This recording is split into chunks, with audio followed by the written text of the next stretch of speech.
I think अभी sir खाना भेजना ज़रूरी है हमें। वो भी आएगा।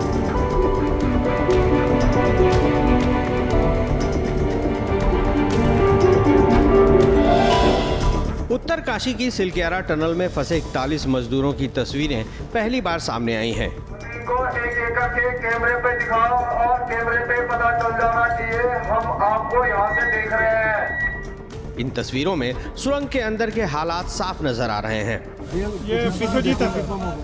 तस्वीरों में मजदूर रेस्क्यू टीम के अधिकारियों से बात करते भी नजर आ रहे हैं। अधिकारी वॉकी टॉकी से मजदूरों का पल पल का अपडेट ले रहे हैं। सारे लोग ठीक है तो कैमरे में अपने आपको दिखाएं, हाथ खड़ा करें, अच्छे से मुस्कुराएं, हम तुम्हारे पास जल्दी पहुँचेंगे, घबराएं नहीं। दिवाली के दिन हादसे के बाद से ये तो सबको पता था कि सुरंग में 41 मजदूर जिंदगी और मौत से जंग लड़ रहे हैं, लेकिन मजदूर किस हालात में अंदर हैं और उन पर क्या बीत रही है, इसकी तस्वीर अब तक सामने नहीं आ सकी थी, क्योंकि सूखे मेवे, चने और पानी के पाउच के अलावा मजदूरों तक कोई भी चीज नहीं पहुंच पा रही थी। लेकिन जैसे ही पाइप के जरिए एंडोस्कोपिक कैमरा मजदूरों तक पहुंचा, उनकी तस्वीरें और अंदर के हालात बाहर आने शुरू हो गए। 12 नवंबर को सिलक्यारा सुरंग का एक हिस्सा धंसा। तब से अब तक मजदूरों की जान सुरंग में अटकी है। कई तरीके रेस्क्यू टीम ने आजमा लिए, पर कामयाबी नहीं मिल सकी। इस तरह पूरे 10 दिन बीत चुके हैं, लेकिन अब भी साफ नहीं है कि सुरंग में फंसे मजदूर आखिर कब तक बाहर निकाले जा सकेंगे। मजदूरों का हौसला बना रहे, उनके परिवारों की उम्मीदें बरकरार रहे और जिंदगियों को बचाने में कामयाबी मिल सके, इसी कड़ी में कैमरा अंदर भेजा गया है और तो और गर्म खाना भी अंदर पहुंच रहा है। सारे लोग ठीक है तो कैमरे में अपने आपको दिखाएं, हाथ खड़ा करें, अच्छे से मुस्कुराएं, हम तुम्हारे पास जल्दी पहुँचेंगे, घबराएं नहीं। अगले कैमरे को बाइक से धीरे धीरे बाहर निकालें और सभी को दिखाएं। सभी को एक एक करके कैमरे पे दिखाओ और कैमरे पे पता चल जाना चाहिए हम आपको यहाँ से देख रहे हैं। कैमरा जिस पाइप से अंदर तक पहुंचा, उसी पाइप से खाना, पानी और जरूरत की सभी चीजें अंदर पहुंच रही हैं। 20 नवंबर को ड्रिलिंग के जरिए 6 इंच व्यास की नई पाइपलाइन मजदूरों तक पहुंचाने में कामयाबी मिली थी। वही पाइपलाइन मजदूरों के लिए लाइफलाइन बनी हुई है।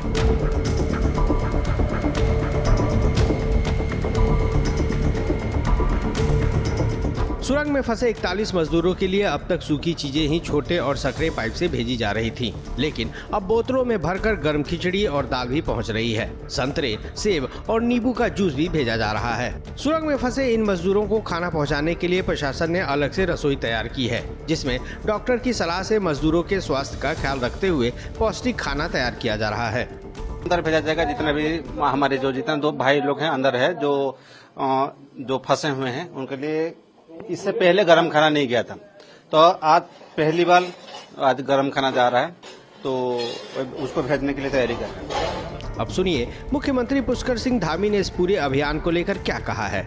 निश्चित रूप से सभी एजेंसियां और सभी जो इंजीनियर, टेक्नीशियन, विशेषज्ञ इस काम में लगे हैं, उनकी मेहनत और परिश्रम से 6 इंच की जो पाइप है वो अंदर पहुंच गई है और उससे अब भोजन और सभी प्रकार की जो खाद्य सामग्री है उनके लिए पहुंच पाएगी।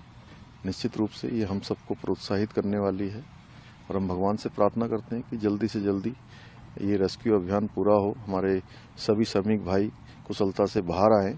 हमारे आदरणीय प्रधानमंत्री जी लगातार रोज उनकी चिंता कर रहे हैं, रोज उसकी जानकारी प्राप्त कर रहे हैं और हर संभव वहाँ से सहायता भी हमको प्रदान कर रहे हैं कि जितनी भी एजेंसियां लगी हैं और जो बेहतर तालमेल हो सकता है वो सब हो रहा है। हमने आज माननीय प्रधानमंत्री जी को भी सारी जानकारी दी है। इस बीच रेस्क्यू ऑपरेशन की बागडोर संभाल रहे ऑस्ट्रेलिया के मशहूर टनल एक्सपर्ट अर्नोल्ड डिक्स ने श्रेष्ठ उत्तराखंड चैनल से खुलकर बातचीत की और कई बड़ी बातें कहीं। ये भी दावा किया कि बहुत जल्द सभी 41 मजदूर अपने परिवारों के बीच होंगे। In my experience, everyone is important because actually I don't know what that mountain is thinking. I don't know when it's going to say enough. So by knocking on all the different doors, it's like being at home. Someone is knocking at the front door. No, I don't want to let them in. Okay, we'll go to the side door. No, I don't want to let them in. Okay, I'll knock on the roof. Okay, you don't want to let me in. Okay, I'll go to the back door. At least you know if you're a mountain, we're very keen to get these men home. So I don't know which one, but I know one of them is going to work and we're going to bring the men home. How long, sir, it will take? What do you think? My best estimate, and I have to be poetic about this, they were dancing with Diwali when they went in. I'm confident they can sing Christmas carols when they're out.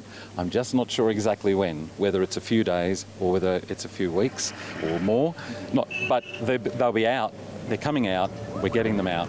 मजदूरों की जान बचाने के लिए tunnel में बटकोट की ओर से भी रेस्क्यू ऑपरेशन शुरू किया गया है।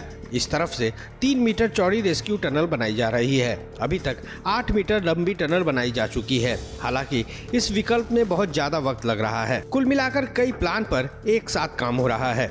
लक्ष्य सिर्फ एक ही है, मजदूरों को जल्द से जल्द मौत की सुरंग से बाहर निकालना। श्रेष्ठ उत्तराखंड पर खबरों से जुड़े रहने के लिए चैनल को सब्सक्राइब करें, बेल आइकन दबाएं और देखते रहें श्रेष्ठ उत्तराखंड।